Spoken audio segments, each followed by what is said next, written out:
अवर्ण शक्ति हो गई, ढांप लिया इहने। जदों बाल्टी चुक दिती तो चानण हो गया। हुण अपने मनां दे उत्ते अवर्ण शक्ति है इस वक्त अज्ञान दी। लोग कहते रब दिखाओ कित्थे है, ऐदा किद्दां दिखा दईए। वो अंदर जिहड़ी अवर्ण शक्ति है वो सिमरन बिना दूर नहीं होनी। एवें दिख जाता रब, किते सौखा दिख जाता। ये किते मदारी का तमाशा आ दिखाई भी सानू, मदारी का तमाशा नहीं महाराज कहते, ये अवर्ण शक्ति है। फिर दूजी शक्ति है वही विक्षेपता, नानापुणा, वखरेवापुणा।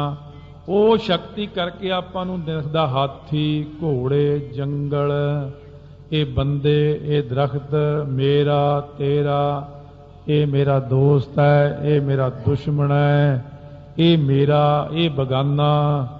ये शक्ति जिहड़ी है विक्षेप करके ही आपां नूं वखरेवें विच नजर आउंदा सारा कुछ। शक्त विखेप एही तिस माए, एक रूप किम जानत नाए। यही अज्ञान दी विक्षेप शक्ति है जिहदे करके आपां सारिਆਂ ਵਿੱਚ एक वाहिगुरू ਨੂੰ देख नहीं सकते। वखरेवा साडे मनां दे अंदर यही शक्ति पैदा करती है। श्रवण मनन निध्यासन द्वारा, जब होयो सकियात उदारा। हुण इहदे लई आपां नूं इह कट्टणीਆਂ पैंदियां अवर्ण शक्ति, विक्षेपता शक्ति। उही गल इत्थे आ गई, सुनिया फिर मनना फिर कमाउणा। देखो महाराज ने इन्ना वड्डा विदांत दो पंक्तियां च रख दिता सामने। सुनिया, मन्निया, मन कीता भाओ, अंतरगत तीर्थ मल नाओ। गावीऐ, सुणीऐ, मन रखीऐ भाओ, दुख पर हर सुख घर लै जाए। इन्ने विच ये सारियां मल, विखेप, अवर्ण शक्तियां कट दित्तियां। ये पुराना रिवाज सी, सतयुग विच बहुत औखा काम सी। वो गल प्रमाण वजों कि लोग पहलां पैदल जांदे सी, जिथे गड्डे ते जांदे सी, फिर घोड़े ते जाण लग पे, कारां बसां आ गईयां, हुण तां जहाज है। सो जिवें कहंदे ने चींटी है, चींटी मार्ग, एक दरख्त के उत्ते कीड़ी ने चढ़ना है, हौली हौली करके मसां ही वो टीसी ते गई है। एक पंछी आया, उन्हें खंभ जे मारे, और साडे देखदी एकदम आके दरख्त के उत्ते बैठ गया। सो ये जिहड़ा सतयुग, त्रेता ते द्वापर दे विच धुरकी बाणी नहीं सी मिली। सुर नर मुन जन अमृत खोजदे, सो अमृत गुर ते पाया। पाया अमृत गुर किरपा कीनी, सच्चा मन वसाया। जी जंत सब तुध उपाय, एक वेख परसन आया। लब लोभ अहंकार चूका, सतगुरु भला भाया। कह नानक जिसनों आप तुठा, तन अमृत गुर ते पाया। वो जिहड़ा पहलियां युगां विच सी चींटी मार्ग सी, कीड़ी वाला रस्ता, हौली हौली कीड़ी चलदी है। उदों लोकां कोल ये शक्तियां काबू किसे किसे तो आउंदियां सी। पर जद दे गुरु नानक देव जी ने दर्शन बख्शे संसार नूं, धुरकी बाणी आई, तिन सगली चिंत मिटाई। और गुरबाणी दे नाल महाराज कहने सारा कुछ इन्ना सौखा कर दिता तुहाडा। तुसीं कहोगे पहलां लोग लख लख वरा तपस्या करते सी जी, लोग पहलां पुट्ठे लमकदे सी जी। वो जिवें ब्राह्मण आया सी तीजे पातशाह कोले, तुहाडे सिख तां बस सवेरे उठदे आ, बाणी पढ़ते हैं, जां लंगर वरताउंदे हैं, भांडे मांजते हैं। ये कोई उहो जिहा काम तां करदे ही नहीं गे। पानी च खड़ना, पुट्ठे लटकना, इन्हां कोल रिद्धियां सिद्धियां किवें आउणगीਆਂ? महाराज कहंदे वो उन्हां युगां का धर्म है भाई। हुण साडे समय विच ब्रह्म बिंद है, तिसदा ब्रह्मत्र है। एक शब्द लिव लाए, नवनिधि 18 सिद्धि पिछे लगियां फिरै, जो हर हिरदे सदा वसाए। इस करके शक्तियां नाम दे नाल सुते सिद्धि, जिवें श्रवण, नाम श्रवण करो, कथा श्रवण करो, कीर्तन श्रवण करो, फिर इहदा मनन करो। ये ना कहो भी ये गल्लां एवें ही ने। फिर इहदा निध्यासन करो। निध्यासन हुंदा सिमरन कमाई। जब होयो सखियात उदारा, ਫਿਰ ਕੀ ਹੋਇਆ, ਅੰਦਰ ਪ੍ਰਕਾਸ਼ ਹੋ ਗਿਆ।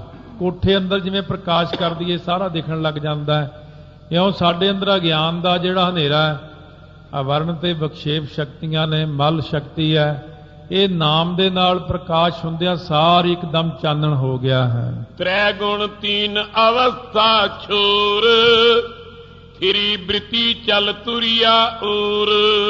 ਬਿਰਤੀ ਜਿਹੜੀ ਸੀ ਉਹ ਤੁਰਿਆ ਵੱਲ ਤੁਰ ਪਈ, ਤੁਰਿਆ ਵੱਲ ਚੱਲੀ ਹੈ, ਸਥਿਤੀ ਹੋਈ ਤੁਰਿਆ ਵੱਲ। ਇਹ ਤਿੰਨ ਗੁਣ, ਰਜੋ ਗੁਣ, ਤਮੋ ਗੁਣ, ਸਤੋ ਗੁਣ, ਤ੍ਰੈ ਗੁਣ ਤੇ ਤਿੰਨ ਅਵਸਥਾ, ਸੁਪਨ, ਸੁਖੋਪਤ ਤੇ ਜਾਗਰਤ, ਤਿੰਨਾਂ ਨੂੰ ਛੱਡ ਕੇ ਬਿਰਤੀ ਟਿਕ ਗਈ ਅਤੇ ਸਾਡੀ ਬਿਰਤੀ ਤੁਰਿਆ ਵੱਲ ਚੱਲੀ। ਤੁਰਿਆ ਭੂਮਿਕਾ ਹੈ ਇੱਕ, ਜਤ ਪਹਾਰਾ ਧੀਰਜ ਸੁਨਿਆਰ, ਉਸ ਤੋਂ ਵੀ ਪਹਿਲਾਂ ਹੈ ਤੁਰਿਆ।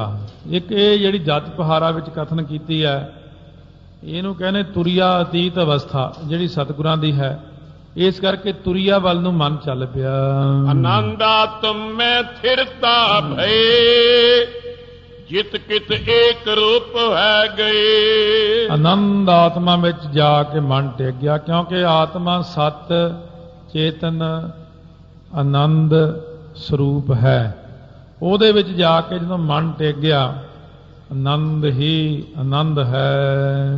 ਦੋਨੋਂ ਸ਼ਕਤ ਸਹਿਤ ਅਗਿਆਨ, ਗੁਰੂ ਬਾਕ ਤੇ ਕੀ ਅਸਹਾਨ। ਇਹ ਜਿਹੜਾ ਗਿਆਨ ਸੀ ਦੋਹਾਂ ਸ਼ਕਤੀਆਂ ਦੇ ਸਮੇਤ, ਅਵਰਨ ਸ਼ਕਤੀ, ਵਿਖੇਪ ਸ਼ਕਤੀ, ਇਹ ਦੋਨਾਂ ਦਾ ਨਾਸ ਸਤਿਗੁਰੂ ਜੀ ਨੇ ਕੀਤਾ। ਗੁਰੂ ਬਾਕ ਤੇ ਕੀ ਅਸਹਾਨ, ਗੁਰਾਂ ਦੇ ਵਾਕ ਕਰਕੇ ਜਿਹੜਾ ਅੰਦਰ ਅਗਿਆਨ ਛਾਇਆ ਪਿਆ ਸੀ ਉਹ ਅੰਦਰੋਂ ਨਾਸ ਹੋ ਗਿਆ। ਕਿਉਂਕਿ ਜਦ ਮੈਨੂੰ ਗੁਰਾਂ ਨੇ ਬਚਨ ਕੀਤੇ, ਬਾਣੀ ਸੁਣਾਈ, ਮਹਾਰਾਜ ਨੇ ਮੈਨੂੰ ਕਹਿੰਦੇ, ਭਰੀਐ ਹੱਥ ਪੈਰ ਤਨ ਦੇਹ, ਬਾਣੀ ਧੋਤੈ ਉਤਰ ਸੁਖੇ, ਮੂਤ ਪਲੀਤੀ ਕੱਪੜ ਹੋਏ, ਦੇ ਸਾਬੂਣ ਲਈਆ ਉਹ ਧੋਏ, ਭਰੀਐ ਮਤ ਪਾਪਾਂ ਕੈ ਸੰਗ, ਉਹ ਧੋਪੈ ਨਾਵੈ ਕੈ ਰੰਗ। ਜਦ ਮੈਨੂੰ ਗੁਰਾਂ ਨੇ ਉਹ ਉਪਦੇਸ਼ ਦਿੱਤਾ ਤਾਂ ਉਸੇ ਵਕਤ ਮੇਰੀਆਂ ਸਾਰੀਆਂ ਇਹ ਅਗਿਆਨ ਦੀਆਂ ਸ਼ਕਤੀਆਂ, ਅਵਰਨ ਤੇ ਵਿਖੇਪ, ਸਾਰੀਆਂ ਮੈਲਾਂ ਉਤਰ ਗਈਆਂ। ਜੀਵ ਈਸ਼ ਨਦੀ ਵਾਹਾ ਰੂਪ, ਪਰੇ ਬੀਚ ਪੇ ਸਮੁੰਦਰ ਅਨੂਪ। ਉਹ ਜੀਵ ਅਤੇ ਈਸ਼, ਜੀਵ ਜਿਹੜਾ ਸੀ ਵਾਹਾ, ਵਾੜਾ, ਛੋਟਾ ਜਿਹਾ ਪਾਣੀ ਦਾ ਨਾਲਾ, ਸੂਆ ਛੋਟਾ ਜਿਹਾ। ਈਸ਼ ਹੈ ਜੋ ਸਰਗੁਣ ਵਿੱਚ ਦੁਨੀਆ ਨੂੰ ਬਣਾਉਣ ਵਾਲਾ, ਅਤੇ ਨਦੀ ਜਿਹੜੀ ਹੈ ਉਹ ਹੈ ਇਸ ਪ੍ਰਕਾਰ ਦੇ ਨਾਲ ਜੀਵ ਈਸ਼ ਨਦ ਵਾਹਾ ਰੂਪ। ਇਸੇ ਪ੍ਰਕਾਰ ਜਿਹੜਾ ਜੀਵ ਹੈ ਤਾਂ ਵਾਹਾ ਰੂਪ ਹੈ, ਈਸ਼ ਨਦੀ ਰੂਪ ਹੈ। ਇਹ ਦੋਨੋਂ ਕਿੱਥੇ ਮਿਲ ਗਏ? ਜਾ ਕੇ ਸਮੁੰਦਰ ਦੇ ਵਿੱਚ ਇੱਕ ਮਿਕ ਹੋ ਗਏ, ਮਾਨੋ ਕਿ ਦੋਵੇਂ ਜਾਣੇ ਬ੍ਰਹਮ ਰੂਪ ਹੋ ਗਏ। ਜਹਤੀ ਤੇ ਨਾ ਏਕਤਾ ਬਨੇ, ਗੰਗ ਕੋਖ ਇੱਕ ਤਜਬੋ ਬਨੇ। ਹੁਣ ਦੋ ਕੌਖੀਆਂ ਚੀਜ਼ਾਂ ਆਈਆਂ ਨੇ, ਜਹਤੀ ਲਕਸ਼ਣਾ ਇਹਨੂੰ ਕਹਿੰਦੇ ਨੇ। ਇਹਦਾ ਕਰਕੇ ਏਕਤਾ ਨਹੀਂ ਬਣਦੀ। ਗੰਗ ਘੋਖ ਇੱਕ ਤਜਬੋ ਭਨੇ। ਸੋ ਇਸ ਪ੍ਰਕਾਰ ਕਹੀਏ, ਜਿਵੇਂ ਜਦ ਕਹੀਏ ਕਿ ਗੰਗਾ ਜਿਹੜੀ ਆ, ਗੰਗਾ ਦੇ ਵਿੱਚ ਕਿਸੇ ਨੇ ਘਰ ਬਣਾ ਲਿਆ ਆਪਣਾ, ਭਾਵ ਕਿ ਗੰਗਾ ਦੇ ਵਿੱਚ ਫਲਾਣੇ ਦਾ ਘਰ ਹੈ, ਜਲ ਦੇ ਪ੍ਰਵਾਹ ਵਿੱਚ ਘਰ ਕਿਵੇਂ ਬਣ ਸਕਦਾ ਹੈ? ਇਹ ਗੱਲ ਸੰਭਵ ਨਹੀਂ ਹੈ। ਤਾਂ ਤੇ ਸਮਝਾਂਗੇ ਅੱਛਾ ਉਹ ਗੰਗਾ ਦੇ ਕਿਨਾਰੇ ਉਹਨੇ ਘਰ ਬਣਾਇਆ ਹੈ। ਉਹਦੇ 'ਚ ਆਪਾਂ ਨੂੰ ਇੱਕ ਚੀਜ਼ ਛੱਡਣੀ ਪੈਂਦੀ ਹੈ, ਬਈ ਉਹਨੇ ਤਾਂ ਗੰਗਾ ਦੇ ਵਿੱਚ ਹੀ ਘਰ ਬਣਾ ਲਿਆ। ਜਿਵੇਂ ਕੋਈ ਇੱਥੇ ਨਦੀ ਤੇ ਘਰ ਬਣਾ ਲੈਣ ਤੇ ਆਪਾਂ ਕਹੀਏ ਇਹ ਲੈ ਨਦੀ ਤੇ ਘਰ ਬਣਾ ਕੇ ਬਹਿ ਕੇ ਪਾਣੀ 'ਚ ਘਰ ਬਣਾ ਲਿਆ ਹੈ, ਵੀ ਇਹ ਤਾਂ ਜਦ ਪਾਣੀ ਚੜ੍ਹਿਆ ਫਿਰ ਇਹਨਾਂ ਦਾ ਕੀ ਬਣੂਗਾ? ਇਸੇ ਪ੍ਰਕਾਰ ਕਹਿੰਦੇ ਇਹਦੇ 'ਚ ਇੱਕ ਚੀਜ਼ ਛੱਡਣੀ ਪੈਂਦੀ, ਨਦੀ ਦੇ ਵਿੱਚ ਘਰ ਨਹੀਂ ਬਣਾਇਆ, ਮਤਲਬ ਕਿ ਉਹਦੇ ਕਿਨਾਰੇ ਤੇ। ਇਉਂ ਇੱਕ ਚੀਜ਼ ਨੂੰ ਛੱਡ ਕੇ ਫਿਰ ਇਹ ਇੱਕ ਚੀਜ਼ ਦਾ ਗਿਆਨ ਹੋ ਜਾਂਦਾ। ਇਹ ਸਮਝਾਉਂਦੇ ਹਨ, ਜੀਵ ਈਸ਼ ਦੋਨੋਂ ਪਰ ਹਰੇ, ਤਬ ਇਕਤਾ ਕਹੋ ਕਿਸ ਕੀ ਕਰੇ। ਭਾਵ ਜਿੱਥੇ ਜਦ ਕਹੀਏ ਕਿ ਜੀਵ ਈਸ਼ਰ ਦੋ, ਇਹਨਾਂ ਵਿੱਚੋਂ ਕੋਈ ਇੱਕ ਪਦ ਛੱਡ ਦੇਣਾ ਪੈਣਾ ਤਾਂ ਬਾਕੀ ਇੱਕੋ ਰਹਿ ਗਿਆ। ਸੋ ਏਕਤਾ ਕਿਸ ਨਾਲ ਕਰਾਂਗੇ? ਜੀਵ ਅਤੇ ਈਸ਼ ਜਿਹੜਾ ਹੈ, ਜੇ ਇਹਦੇ ਚੋਂ ਜੀਵ ਛੱਡ ਦਈਏ ਤਾਂ ਈਸ਼ਰ ਰਹਿ ਗਿਆ, ਜੇ ਈਸ਼ਰ ਛੱਡ ਦਈ ਤਾਂ ਜੀਵ ਰਹਿ ਗਿਆ। ਕਿਉਂ ਫਿਰ ਇਹਦੇ ਵਿੱਚ ਪ੍ਰਮਾਣ ਕਿਵੇਂ ਦੇਵਾਂਗੇ? तथा अजैती ग्रहण करन में ये भी बने ना सुनो श्रवण में। ਪਹਿਲਾਂ ਜੈਤੀ ਲਕਸ਼ਣਾ ਸੁਣਾਇਆ ਹੈ, ਹੁਣ ਅਜੈਤੀ ਲਕਸ਼ਣਾ ਦੂਸਰਾ ਹੁੰਦਾ ਹੈ, ਉਹਨੂੰ ਸੁਣਾਉਂਦੇ ਨੇ ਕਿ ਇਹਦੇ ਵਿੱਚ ਵੀ ਆਪਾਂ ਜੋ ਗ੍ਰਹਿਣ ਨਹੀਂ ਕਰ ਸਕਦੇ, ਦੋਨਾਂ ਨੂੰ ਦੱਸ ਨਹੀਂ ਸਕਦੇ। जीव ईश दोनों को राखै और ग्रहण के करन बिलाखै। ਕਹਿੰਦੇ ਜੀਵ ਤੇ ਈਸ਼ਵਰ ਦੋਨਾਂ ਨੂੰ ਰੱਖੇ, ਹੋਰ ਗ੍ਰਹਿਣ ਕਰਨ ਦੀ ਅਭਿਲਾਖਾ ਕਰੇ। ਉਹ ਪ੍ਰਮਾਣ ਇੱਕ ਦੇਣਾ ਪੈਂਦਾ ਹੈ। ਆਪਾਂ ਕਹੀਏ ਲਾਲ ਰੰਗ ਦੌੜਿਆ ਜਾ ਰਿਹਾ, ਇਹ ਲਾਲ ਰੰਗ ਕੀ ਲਾਲ ਦੌੜਿਆ ਜਾ ਰਿਹਾ, ਕਹਿੰਦਾ ਲਾਲ ਕੀ ਦੌੜਿਆ ਜਾ ਰਿਹਾ, ਕਹਿੰਦੇ ਘੋੜਾ। ਅੱਛਾ ਫਿਰ ਪੂਰਾ ਸੈਂਟੈਂਸ ਨਹੀਂ ਨਾ ਪੂਰਾ ਹੋਇਆ। ਉਹ ਲਾਲ ਦੌੜਿਆ ਜਾ ਰਿਹਾ ਨਹੀਂ, ਲਾਲ ਘੋੜਾ ਦੌੜਾ ਜਾ ਰਿਹਾ। ਉਹਨੇ ਇੱਕ ਅੱਖਰ ਕਿਹਾ, ਆਪਾਂ ਨੂੰ ਦੂਜਾ ਅੱਖਰ ਕੋਲੋਂ ਲਾਉਣਾ ਪਿਆ, ਇਸ ਕਰਕੇ ਲਾਲ ਘੋੜਾ ਦੌੜਿਆ ਜਾਂਦਾ ਹੈ। ਸੋ ਇਸ ਪ੍ਰਕਾਰ ਇੱਥੇ ਜਿਹੜਾ ਘੋੜਾ ਅੱਖਰ ਆਪਾਂ ਨੂੰ ਕੋਲੋਂ ਪਾਉਣਾ, ਕਿਉਂਕਿ ਲਾਲ ਰੰਗ ਤਾਂ ਦੌੜਦਾ ਨਹੀਂ, ਲਾਲ ਘੋੜਾ ਦੌੜਦਾ ਨਹੀਂ। ਤੋ ਇਸ ਪ੍ਰਕਾਰ ਦੇ ਨਾਲ ਲਾਲ ਘੋੜਾ ਦੌੜਦਾ ਹੈ ਤੇ ਲਾਲ ਰੰਗ ਨਹੀਂ ਦੌੜਦਾ ਕੱਲਾ। ਇਹ ਅਜੈਕਟੀ ਲੱਛਣ ਹੈ ਜਿੱਥੇ ਵਾਚਿਆ ਅਰਥ ਨਾਲ ਕੁਝ ਅਧਿਕ ਰਲਾਉਣਾ ਪਵੇ। ਇੱਕ ਹੁੰਦੇ ਨੇ ਇਹਦੇ ਵਿੱਚ ਅਰਥਾਂ ਦੀ ਗੱਲ ਹੈ, ਵਾਚਿਆ ਅਰਥ। ਜਦੋਂ ਆਪਾਂ ਵਾਚਿਆ ਕਰਦੇ ਹਾਂ ਤਾਂ ਅਰਥ ਦਾ ਭਾਵ ਹੈ। ਸੋ ਇਸੇ ਪ੍ਰਕਾਰ ਜਦੋਂ ਆਪਾਂ ਵਾਚਕ ਕਹਿੰਦੇ ਆ ਉਦੋਂ ਪੰਕਤੀ ਹੁੰਦੀ ਹੈ, ਵਾਚਕ ਪੰਕਤੀ, ਵਾਚਿਆ ਹੁੰਦਾ ਉਹਦਾ ਅਰਥ। ਇਉਂ ਜਦੋਂ ਆਪਾਂ ਕਹਿੰਦੇ ਆ ਤੂੰ, ਸੋ ਤਵੰਗ ਪਦ, ਅਸ ਪਦ, ਇਹ ਪਿੱਛੇ ਪਹਿਲਾਂ ਆ ਚੁੱਕੇ ਨੇ, ਸਮਝਾਏ ਵੀ ਸੀ। ਤਾਂ ਤਤ ਪਦ, ਇਹ ਤਿੰਨ ਨੇ। ਤਵੰਗ ਪਦ ਦਾ ਅਰਥ ਹੈ ਜੀਵ, ਤੂੰ ਦਾ ਅਰਥ ਜਿਹੜਾ ਹੈ ਉਹ ਵਾਚਕ ਹੈ। ਇਹ ਵਾਚਕ ਦਾ ਵਾਚਿਆ ਕਿਹੜਾ ਹੈ? ਜੀਵ। ਇਸੇ ਪ੍ਰਕਾਰ ਇਹ ਜਿਹੜਾ ਹੈ ਆਸਪਦ, ਇਹ ਬ੍ਰਹਮ ਹੈ। ਇਸੇ ਪ੍ਰਕਾਰ ਤਤ ਪਦ ਹੈ, ਈਸ਼ਵਰ ਹੈ। ਇਹਨਾਂ ਦੇ ਗਾਂ ਅਰਥ ਬਣ ਜਾਂਦੇ ਨੇ। ਇਉਂ ਕਹਿੰਦੇ ਜੋ ਵਾਚਕ ਦਾ ਵਾਚਿਆ ਕਰਨਾ ਹੈ, ਭਾਵ ਇਹਦਾ ਅਰਥ ਬਣਾ ਕੇ ਅੱਗੇ ਦੱਸਣਾ ਪੈਂਦਾ ਹੈ, ਨਹੀਂ ਤਾਂ ਬ੍ਰਹਮ ਦਾ ਲੱਛਣ ਹੋ ਨਹੀਂ ਸਕਦਾ।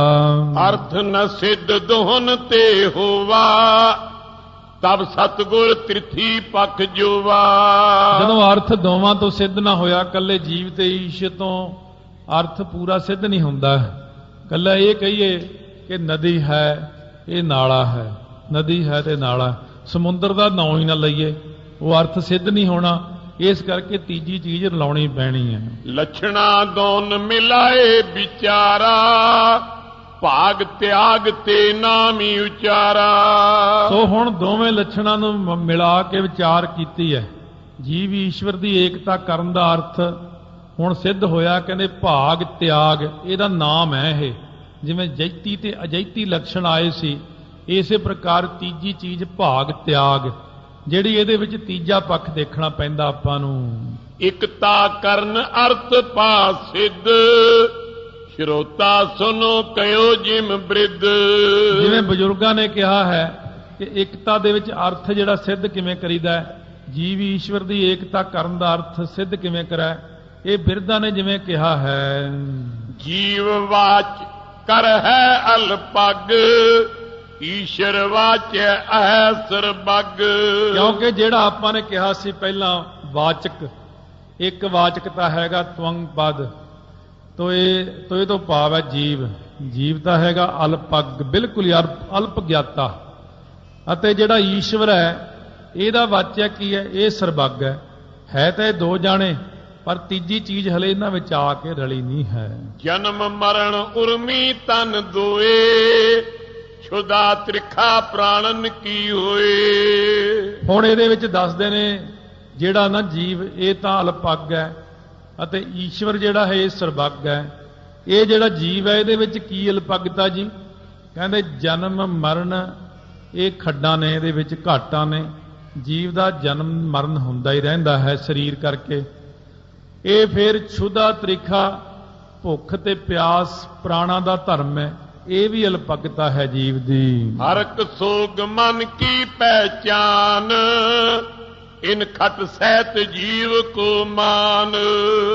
ਇਹ 6 ਲੱਛਣ ਨੇ ਜੀਵ ਵਿੱਚ ਘਾਟੇ ਵਾਲੇ। ਕਦੇ ਮਨ ਕਰਕੇ ਇਹਨੂੰ ਹਰਖ, ਖੁਸ਼ੀਆਂ ਖੁਸ਼ੀਆਂ, ਕਦੇ ਸੋਗ ਜੜਿਆ ਰਹਿੰਦਾ ਹੈ। ਇਉਂ 6 ਲੱਛਣ ਨੇ।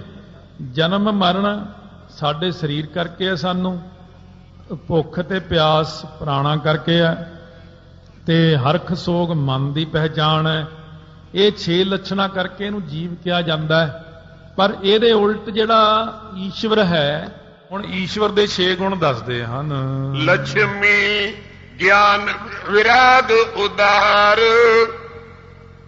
ਜਸ ਐਸ਼ਵਰਜ ਗੁਣ ਖਸ਼ਟੀ ਉਚਾਰ। ਉਹ ਜਿਹੜਾ ਈਸ਼ਵਰ ਹੈ ਉਹਦੇ ਵਿੱਚ ਕੀ ਕੀ ਹੈ? 6 ਗੁਣ ਕਿਹੜੇ ਕਿਹੜੇ ਨੇ? ਉਹਦੇ 'ਚ ਇੱਕ ਤਾਂ ਲక్ష్ਮੀ ਹੈ, ਇੱਕ ਉਹਦੇ 'ਚ ਗਿਆਨ ਹੈ, ਤੀਸਰਾ ਉਹਦੇ 'ਚ ਵਿਰਾਗ ਹੈ, ਚੌਥਾ ਉਦਾਰ, ਖੁੱਲੇ ਵੱਡੇ ਦਿਲ ਵਾਲਾ ਹੈ। ਕੋਈ ਭਾਵੇਂ ਕੁਛ ਕਰੀਏ ਰੋਟੀ ਦੇਣੀ ਆ ਉਹਨੇ, ਭਾਵੇਂ ਕਿੱਡਾ ਹੀ ਪਾਪੀ ਹੋਵੇ ਰੋਟੀ ਤਾਂ ਸਭ ਨੂੰ ਦਿੰਦਾ, ਖੁੱਲੇ ਦਿਲ ਵਾਲਾ। ਫਿਰ ਉਹਦਾ ਜਸ ਹੈ, ਜਸ ਹੀ ਜਸ ਹੈ ਉਹਦਾ ਚਾਰੇ ਪਾਸੇ, ਐਸ਼ਵਰਜ ਹੈ। ਤੇ ਇਹ ਜਿਹੜੇ ਨੇ ਗੁਣ 6 ਈਸ਼ਵਰ ਦੇ ਵਿੱਚ ਹਨ। ਜੀਵਨ ਮੈਂ ਇਨਕੋ ਕਿਤ ਅੰਸ਼, ਈਸ਼ਰ ਬਿਖੈ ਖਸ਼ਟ ਸਰਬੰਗ। ਕਹਿੰਦੇ ਜੀਵਾਂ ਦੇ ਵਿੱਚ ਮਿਲਦੇ ਨੇ ਕਿਤੇ ਕਿਤੇ, ਕਿਸੇ ਕਿਸੇ ਜੀਵ 'ਚ ਮਾੜੇ ਮੋਟੇ ਲੱਛਣ ਮਿਲ ਜਾਂਦੇ ਨੇ। ਉਹਨੂੰ ਆਪਾਂ ਕਹਿੰਦੇ ਆ ਬੰਦਾ, ਇਹ ਤਾਂ ਆਪਾਂ ਫਿਰ ਸੁਤੇ ਹੀ ਕਹਿੰਦੇ ਆ ਇਹ ਬੰਦਾ ਤਾਂ ਰੱਬ ਵਰਗਾ ਹੈ, ਇਹ ਬੰਦਾ ਤਾਂ ਬੜਾ ਅੱਛਾ ਹੈ, ਇਹ ਬੰਦਾ ਤਾਂ ਬੜਾ ਚੰਗਾ ਹੈ, ਕਿਉਂਕਿ ਜਿਹਦੇ 'ਚ ਇਹੋ ਜਿਹੇ ਗੁਣ ਮਿਲ ਜਾਣ। ਇਸ ਕਰਕੇ ਈਸ਼ਵਰ ਦੇ ਵਿੱਚ ਇਹ ਸਾਰੇ ਹੀ ਹਨ। ਜਾਂ ਤੇ ਸ੍ਰਿਸ਼ਟੀ ਉਪਾਵਨ ਪਾਰਨ, ਨਾਸ਼ਨ ਕਰਨ ਈਸ਼ ਤ੍ਰੈ ਕਾਰਨ। ਹੁਣ ਈਸ਼ਵਰ ਦੇ ਵਿੱਚ 3 ਕਾਰਨ ਦੇਖ ਲਓ ਹੋਰ ਕਿਹੜੇ ਕਿਹੜੇ ਨੇ। ਇੱਕ ਤਾਂ ਸ੍ਰਿਸ਼ਟੀ ਪੈਦਾ ਕਰਨੀ, ਇੱਕ ਇਹਦੀ ਪਾਲਣਾ ਕਰਨੀ, ਇੱਕ ਇਹ ਸ੍ਰਿਸ਼ਟੀ ਜਿਹੜੀ ਹੈ ਇਹਦਾ ਨਾਸ ਕਰਨਾ। ਇਹ ਤਿੰਨਾਂ ਦਾ ਕਾਰਨ ਵੀ ਈਸ਼ਵਰ ਹੀ ਹੈ। ਜੀਵ ਪਰਤੰਤਰ ਦੁਖੀ ਗੁਣਹੀਨ, ਕਿਮਤੋਂ ਇਨ ਕੀ ਇਕਤਾ ਲੀਨ। ਇਹ ਜਿਹੜਾ ਜੀਵ ਹੈ ਵਿਚਾਰਾ ਪਰਾਧੀਨ ਹੈ, ਪਰਾਏ ਅਧੀਨ ਹੈ, ਦੁਖੀ ਹੈ, ਗੁਣਾ ਤੋਂ ਹੀਣਾ ਹੈ। ਹੁਣ ਕਿੱਥੇ ਤਾਂ ਪੈਦਾ ਕਰਨ ਵਾਲਾ, ਪਾਲਣ ਵਾਲਾ, ਨਾਸ ਕਰਨ ਵਾਲਾ, ਉਹਦੇ 3 ਗੁਣ ਈਸ਼ਵਰ 'ਚ। ਇਹ ਜੀਵ ਦੇ ਅੰਦਰ ਪਰਾਧੀਨ ਹੈ, ਆਜ਼ਾਦ ਨਹੀਂ ਹੈ, ਇਹ ਕਰਮਾਂ ਦਾ ਬੰਨਿਆ ਹੋਇਆ, ਦੁਖੀ ਰਹਿੰਦਾ ਹਰ ਵਕਤ, ਗੁਣਾ ਤੋਂ ਹੀਣਾ ਹੈ। ਇਹਨਾਂ ਦੋਹਾਂ ਦੀ, ਈਸ਼ਵਰ ਦੀ ਤੇ ਜੀਵ ਦੀ ਏਕਤਾ ਕਿਵੇਂ ਕਰੀਏ? ਕਿਉਂਕਿ ਇਹ ਏਕਤਾ ਹੋ ਨਹੀਂ ਸਕਦੀ ਇਹਨਾਂ ਗੁਣਾਂ ਕਰਕੇ। ਵਾਚਿਆ ਵੇਖੈ ਇਕਤਾ ਨੈ ਜੋਏ, ਲਖਣਾ ਕਰੇ ਲੱਖ ਮੈਂ ਹੋਏ। ਜਦੋਂ ਆਪਾਂ ਵਾਚਿਆ ਕਰਾਂਗੇ ਇਹਨਾਂ ਦਾ, ਜੀਵ ਤਵੰਗ ਪਦ ਅਰਥ ਜੀਵ ਕਰਾਂਗੇ, तो इसे प्रकार जे करांगे कि ये ईश्वर है, तो जीव ते ईश्वर का तो फर्क ही बहुत ज्यादा है। इन्हों आप किवें कह सकते हैं कि एक रूप ने ये किवें ब्रह्म हो सकते ने? ये नहीं हो सकते। दुखी परतंत्र अल्पता जीव, तीनों तज पाछै जो थीव। तो इस करके कहते हैं जीव का हुण आपां नूं कुछ छड्डना पवेगा। एक तो यह दुखी पुणा छड़ दिओ, एक जिहड़ा ये पतंत्र है भाव आजाद नहीं, ये गुलाम जिहा ही है कर्मां दा। एक इहदी जिहड़ी अल्पगता है, ये जीव दियां तीनों छड़ दिओ। सरबगता खट गुण सुख ईश, तीनों तज पश्चात रहीस। कहते उधरों ईश्वर की सरबगता छड़ दिओ, जीव की अल्पगता छड़ दिओ। दोनों दे विचों दोनों चीज़ां एक पासे कर दिओ, ईश्वर दे 6 गुण छड़ दिओ। तो इसे प्रकार ये जिहड़े गुण ने ना ईश्वर विच, वो छड्ड के जीव की अल्पगता छड्ड के, ओहदी सरबगता छड्ड के, ओहदे विच असली चीज़ लभो। असल दोनों विच कौन बैठा है, वो चीज़ देखनी आपां ने। सच दा आनंद दोहन मैं रहियो, या ते इकता दोनों लियो। वो जिहड़ा सच ਸਰੂਪ ਹੈ ਨਾ, ਸਤ ਚੇਤਨ ਆਨੰਦ, ਹੁਣ ਉਹ ਦਿਖਣਾ ਆਪਾਂ ਨੂੰ। ਜਦ ਤੱਕ ਆਪਾਂ ਇਹ ਦੇਖਦੇ ਰਹੇ ਕਿ ਇਹ ਜੀਵ ਤਾਂ ਵਿਚਾਰਾ ਔਗੁਣਾਂ ਦਾ ਮਾਰਿਆ ਹੈ, ਜੇ ਆਪਾਂ ਬਾਹਰੋਂ ਔਗੁਣ ਦੇਖਦੇ ਰਹੇ ਨਹੀਂ, ਆਪਾਂ ਔਗੁਣ ਨਹੀਂ ਦੇਖਣੇ। ਆਪਾਂ ਇਹ ਦੇਖਣਾ ਕਿ ਜੀਵ ਦੇ ਵਿੱਚ ਜੋਤ ਹੈ, ਉਹ ਜਿਹੜਾ ਈਸ਼ਵਰ ਹੈ ਨਾ ਉਹਦੇ ਵਿੱਚ ਵੀ ਜੋਤ ਹੈ, ਤੀਜਾ ਬ੍ਰਹਮ ਹੈ, ਉਹ ਹਲੇ ਬਾਅਦ ਚ ਆਉਣੀ ਗੱਲ। ਇਹ ਦੋਨਾਂ ਦੀ ਪਹਿਲਾਂ ਏਕਤਾ ਕਰੀਏ ਆਪਸ ਵਿੱਚ, ਕਹਿੰਦੇ ਦੋਨਾਂ ਦੇ ਵਿੱਚ ਜਦ ਆਪਾਂ ਜੋਤ ਦੇਖੀ, ਉਹਦੇ ਵਿੱਚ ਵੀ ਸਤ ਚੇਤਨ ਆਨੰਦ ਹੈ, ਜੀਵ ਦੇ ਵਿੱਚ ਤੇ ਈਸ਼ਰ ਵਿੱਚ ਵੀ ਸਤ ਚੇਤਨ ਆਨੰਦ ਹੈ, ਤਾਂ ਆਪਾਂ ਨੂੰ ਦੋਨੋਂ ਇੱਕੋ ਹੀ ਮਹਿਸੂਸ ਹੋਣਗੇ। ਜਥਾ ਅਗਨ ਕੇ ਗੁਣ ਹੈ ਤੀਨ, ਦਾਹਕ ਉਸ਼ਨ ਪ੍ਰਕਾਸ਼ਕ ਚੀਨ। ਹੁਣ ਕਹਿੰਦੇ ਅੱਗ ਦੇ ਗੁਣ ਨੇ ਤਿੰਨ। ਇਹਨਾਂ ਦੇ ਵਿੱਚ ਇੱਕ ਤਾਂ ਅੱਗ ਦਾ ਗੁਣ ਹੈ ਪਹਿਲਾਂ ਸਾੜਨਾ, ਜਿਹੜਾ ਨੇੜੇ ਆ ਕੇ ਹੱਥ ਵਿੱਚ ਪਾਊਗਾ ਉਹਨੂੰ ਅੱਗ ਸਾੜ ਦਿੰਦੀ ਹੈ। ਇੱਕ ਅੱਗ ਦੇ ਨੇੜੇ ਗਰਮੀ ਬੜੀ ਹੁੰਦੀ ਹੈ। ਤੀਜਾ ਕੰਮ ਅੱਗ ਦਾ ਚਾਨਣਾ ਕਰਨਾ। ਇਹ ਤਿੰਨ ਗੁਣ ਅੱਗ ਦੇ ਵਿੱਚ ਸਦਾ ਹੀ ਰਹਿੰਦੇ ਹਨ। ਕਿਸੀ ਅਗਨ ਕੇ ਤੀਨੋਂ ਰੂਪ, ਬਨ ਦੋ ਦੀਪ ਮਸਾਲ ਅਨੂਪ। ਉਸੇ ਅਗਨ ਦੇ ਹੁਣ ਤਿੰਨ ਰੂਪ ਹੋਰ ਨੇ। ਇੱਕ ਬਨ ਦੌ ਅਗਨੀ, ਜਿਹੜੀ ਜੰਗਲ ਨੂੰ ਅੱਗ ਲੱਗਦੀ ਹੈ। ਬੜਾ ਲੰਬਾ ਭਿਆਨਕ ਸੀਨ ਹੁੰਦਾ ਜਦੋਂ ਜੰਗਲ ਨੂੰ ਅੱਗ ਲੱਗ ਜਾਂਦੀ ਹੈ। ਕਈ ਮੀਲਾਂ ਤੱਕ ਅੱਗ ਹੀ ਅੱਗ, ਆਕਾਸ਼ ਵਿੱਚ ਅੱਗ ਹੀ ਅੱਗ ਹੋ ਜਾਂਦੀ ਹੈ। ਇੱਕ ਰੂਪ ਤਾਂ ਇਹ ਹੈ। ਫਿਰ ਦੂਸਰਾ ਰੂਪ ਹੈ ਦੀਵਾ, ਦੀਵੇ ਵਿੱਚ ਵੀ ਅੱਗ ਹੀ ਹੁੰਦੀ ਹੈ। ਤੀਜਾ ਰੂਪ ਹੈ ਮਸਾਲ, ਉਹ ਥੋੜੀ ਜਿਹੀ ਵੱਡੀ ਹੁੰਦੀ ਹੈ। ਇਸ ਪ੍ਰਕਾਰ ਦੇ ਨਾਲ ਇਹ ਤਿੰਨ ਰੂਪ ਹੋ ਗਏ। ਤ੍ਰੈ ਗੁਣ ਤੀਨੋਂ ਰੂਪ ਮਝਾਰ, ਈਸ਼ ਜੀਵ ਤਿਮ ਬ੍ਰਹਮ ਵਿਚਾਰ। ਕਹਿੰਦੇ ਤਿੰਨ ਗੁਣ ਤਿੰਨਾਂ ਵਿੱਚ ਨੇ। ਕਿਹੜੇ? ਜਿਹੜੀ ਅੱਗ ਲੱਗੀ ਹੋਈ ਜੰਗਲ ਵਿੱਚ, ਉਹਦੇ ਵਿੱਚ ਵੀ ਇਹ ਚੀਜ਼ਾਂ ਨੇ। ਕਿਹੜੀਆਂ ਕਿਹੜੀਆਂ? ਸਾੜਨਾ, ਗਰਮੀ ਤੇ ਚਾਨਣਾ। ਦੀਵੇ ਵਿੱਚ ਵੀ ਸਾੜਨਾ, ਗਰਮੀ ਤੇ ਚਾਨਣਾ। ਇਸੇ ਤਰ੍ਹਾਂ ਮਸ਼ਾਲ ਵਿੱਚ ਵੀ ਸਾੜਨਾ, ਗਰਮੀ ਤੇ ਚਾਨਣਾ। ਇਹ ਤਿੰਨਾਂ ਵਿੱਚ ਇੱਕੋ ਹੀ ਲੱਛਣ ਢੁਕਦੇ ਨੇ। ਈਸ਼ ਜੀਵ ਤਿਮ ਬ੍ਰਹਮ ਵਿਚਾਰ। ਕਹਿੰਦੇ ਇਸੇ ਪ੍ਰਕਾਰ ਜਾਣ ਲਓ ਕਿ ਈਸ਼ ਅਤੇ ਜੀਵ ਦੋਵੇਂ ਬ੍ਰਹਮ ਨੇ। ਤਿਵੇਂ ਜੀਵ ਈਸ਼ਵਰ ਤੇ ਬ੍ਰਹਮ ਵਿੱਚ ਇਹ ਜਿਹੜੇ ਤ੍ਰੈ ਸਾਂਝੇ ਗੁਣ ਨੇ ਨਾ, ਸਤ ਚੇਤਨ ਆਨੰਦ, ਇਹ ਸਾਂਝੇ ਗੁਣ ਹਨ। ਕਿਉਂ? ਆਤਮਾ ਤੱਕ ਚਲੇ ਜਾਣਾ। ਕਿਉਂਕਿ ਨਹੀਂ ਤਾਂ ਆਪਾਂ ਆਪਣੇ ਆਪ ਨੂੰ ਇਉਂ ਹੀ ਸਮਝਦੇ ਰਹਾਂਗੇ, ਮੈਂ ਤਾਂ ਬਿਲਕੁਲ ਹੀ ਨਿਮਾਣਾ ਜੀ, ਮੈਂ ਤਾਂ ਛੋਟਾ ਜੀ, ਥੱਲੇ ਨੂੰ ਜਾਈ ਜਾਵਾਂਗੇ, ਮੈਂ ਤਾਂ ਕਦੇ ਰੱਬ ਨੂੰ ਮਿਲ ਹੀ ਨਹੀਂ ਸਕਦਾ ਜੀ। ਫਿਰ ਮਹਾਰਾਜ ਨੇ ਇਹਨੂੰ ਸਮਝਾਇਆ, ਮਨ ਤੂੰ ਜੋਤ ਸਰੂਪ ਹੈ, ਆਪਣਾ ਮੂਲ ਪਛਾਣ। ਕਿਉਂ ਥੱਲੇ ਨੂੰ ਡਿੱਗਦਾ ਫਿਰਦਾ? ਦੇਖੋ ਜੀ, ਸਾਨੂੰ ਤਾਂ ਨਹੀਂ ਰੱਬ ਮਿਲ ਸਕਦਾ। ਕਿਉਂ ਨਹੀਂ ਮਿਲ ਸਕਦਾ? ਉਹ ਰੱਬ ਤਾਂ ਤੂੰ ਆਪ ਹੀ ਹੈ। ਆਪਣੇ ਅੰਦਰ ਨੂੰ ਪਹਿਚਾਣ, ਆਪਣੇ ਔਗਣਾਂ ਨੂੰ ਇੱਕ ਪਾਸੇ ਰੱਖ ਕੇ ਇੱਕ ਚੀਜ਼ ਦੇਖ। ਤੇਰੇ ਅੰਦਰ ਜੋਤ ਤਾਂ ਹੈ ਨਾ, ਤੇ ਜੋਤ ਹੀ ਵਾਹਿਗੁਰੂ ਵਿੱਚ ਹੈ, ਜੋਤ ਹੀ ਗੁਰੂ ਗ੍ਰੰਥ ਸਾਹਿਬ ਵਿੱਚ ਹੈ, ਉਹ ਜੋਤ ਹੀ ਸਰਬ ਵਿਆਪਕ ਹੈ, ਉਹ ਜੋਤ ਹੀ ਤਾਰਿਆਂ ਚੰਦਰਮਾ ਵਿੱਚ ਹੈ, ਉਹ ਜੋਤ ਹੀ ਤੇਰੇ ਵਿੱਚ ਹੈ। ਉਹ ਤੂੰ ਉਦਮ ਨਹੀਂ ਕਰਦਾ ਹੈ। ਉਦਮ ਕਰੈ ਭਲਕੈ ਪ੍ਰਭਾਤੀ, ਇਸ਼ਨਾਨ ਕਰੈ ਅੰਮ੍ਰਿਤਸਰ ਨਹਾਵੈ। ਉਹ ਜੇ ਤੂੰ ਉਦਮ ਕਰੇ ਨਾ, ਸਗਲ ਉਦਮ ਮੈਂ ਉਦਮ ਭਲਾ, ਹਰ ਕਾ ਨਾਮ ਜਪੋ ਜੀ ਸਦਾ। ਉਹ ਜੇ ਤੂੰ ਉਦਮ ਕਰੇ, ਉਹ ਤੂੰ ਵੀ ਸਤ ਚੇਤਨ ਆਨੰਦ ਬਣ ਸਕਦਾ। ਤੂੰ ਉਹਦੀ ਪਹਿਚਾਣ ਹੀ ਨਹੀਂ ਕੀਤੀ, ਉਹ ਤਾਂ ਖਾਨਾ ਹੀ ਨਹੀਂ ਖੋਲਦਾ। ਉਹ ਖਾਨਾ ਖੋਲ ਜਿਸ ਖਾਨੇ ਕਰਕੇ ਤੈਨੂੰ ਆਪਣੇ ਅੰਦਰ ਜੋਤ ਨਜ਼ਰ ਆ ਜਾਵੇ। ਇੱਕ ਆਕਾਸ਼ ਤ੍ਰੈ ਭੇਦ ਬਨਾਏ, ਘਟ ਮਟ ਮਹਾਕਾਸ਼ ਦ੍ਰਿਸ਼ਟਾਏ। ਹੁਣ ਕਹਿੰਦੇ ਇੱਕ ਆਕਾਸ਼ ਹੈ। ਹੋਰ ਦ੍ਰਿਸ਼ਟਾਂਤ ਦਿੰਦੇ ਨੇ। ਕਹਿੰਦੇ ਆਕਾਸ਼ ਦੇ ਤਿੰਨ ਭੇਦ ਬਣਾਏ ਨੇ। ਘੜਾ, ਘੜੇ ਵਿੱਚ ਜਿਹੜੀ ਖਾਲੀ ਥਾਂ ਹੈ ਇਹ ਵੀ ਆਕਾਸ਼ ਹੀ ਹੈ। ਕੋਠੇ ਦੇ ਵਿੱਚ ਜਿਹੜੀ ਖਾਲੀ ਥਾਂ ਹੈ ਇਹ ਵੀ ਆਕਾਸ਼ ਹੀ ਹੈ। ਬੱਦਲਾਂ ਦੇ ਥੱਲੇ ਜਿਹੜੀ ਖਾਲੀ ਥਾਂ ਇਹ ਵੀ ਆਕਾਸ਼ ਹੀ ਹੈ।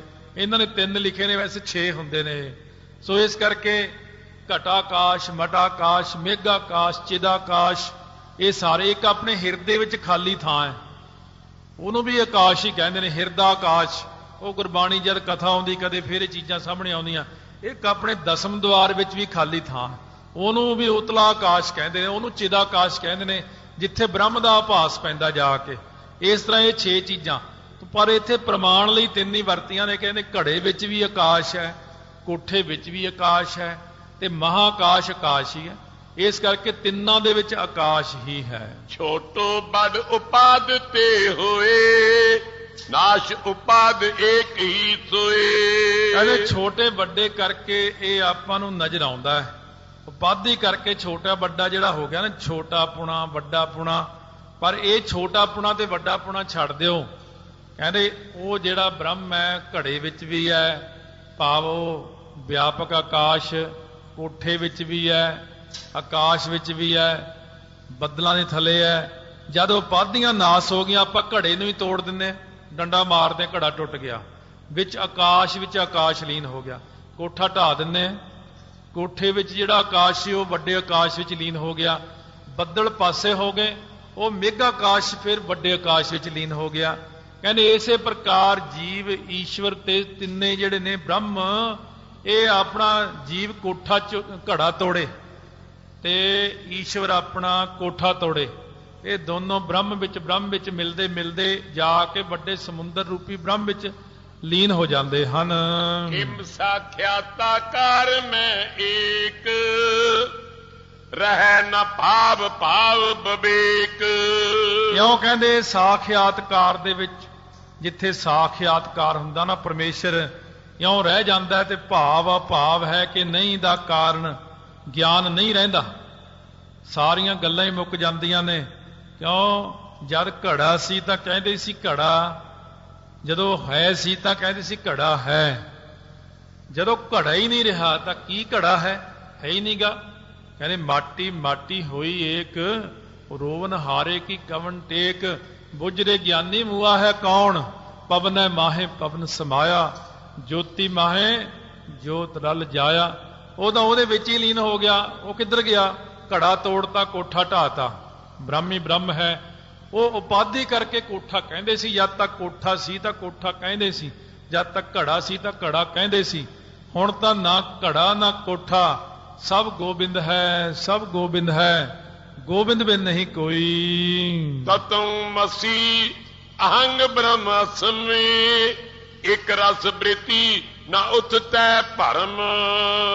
ਹੁਣ ਜਿਹੜਾ ਤਤਵੰ ਅਸੀ ਸੀ ਤੇ ਅੰਗ ਬ੍ਰਹਮਸਮੀ ਸੀ, ਇਹ ਇੱਕ ਰਸ ਬਿਰਤੀ ਚਲੀ ਗਈ। ਉੱਥੇ ਕੋਈ ਭਰਮ ਸਾਰੇ ਹੀ ਖਤਮ ਹੋ ਗਏ। ਪਹਿਲਾਂ ਤਾਂ ਸੀ ਕਿ ਉਹ ਬ੍ਰਹਮ ਮੈਂ ਹਾਂ, ਇਹ ਗੱਲ ਵੀ ਮੁੱਕ ਗਈ। ਕਿਉਂ ਤਾਂ ਅਸੀਂ ਤੇ ਵਿੱਚੇ ਰਲ ਕੇ ਦੋਵੇਂ ਜਾਣੇ ਲੀਨ ਹੀ ਹੋ ਗਏ। ਹੁਣ ਮੈਨੂੰ ਇਹ ਨਹੀਂ ਕਹਿਣਾ, ਕਹਿੰਦਾ ਮੈਨੂੰ ਕਹਿਣਾ ਨਹੀਂ ਪੈਂਦਾ ਕਿ ਉਹ ਮੈਂ ਉਹ ਬ੍ਰਹਮ ਹਾਂ ਜਾਂ ਮੈਂ ਮਨ ਤੂੰ ਜੋਤ ਸਰੂਪ। ਇਹ ਗੱਲਾਂ ਬਾਅਦ ਚ ਮੁੱਕ ਜਾਂਦੀਆਂ ਸਾਰੀਆਂ। ਜਿੱਥੇ ਜਾ ਕੇ ਸਿਰਫ ਆਤਮਾ ਹੀ ਆਤਮਾ ਹੈ, ਏਕਤਾ ਹੀ ਏਕਤਾ ਹੈ। ਇਸ ਪ੍ਰਕਾਰ ਦੇ ਨਾਲ ਕਹਿੰਦੇ ਤਿਆਗ ਲੱਖਣਾਂ ਅਨੁਸਾਰ ਬ੍ਰਹਮ ਆਤਮਾ ਦੀ ਏਕਤਾ ਆਪਾਂ ਨੇ ਕਰਨੀ ਹੈ।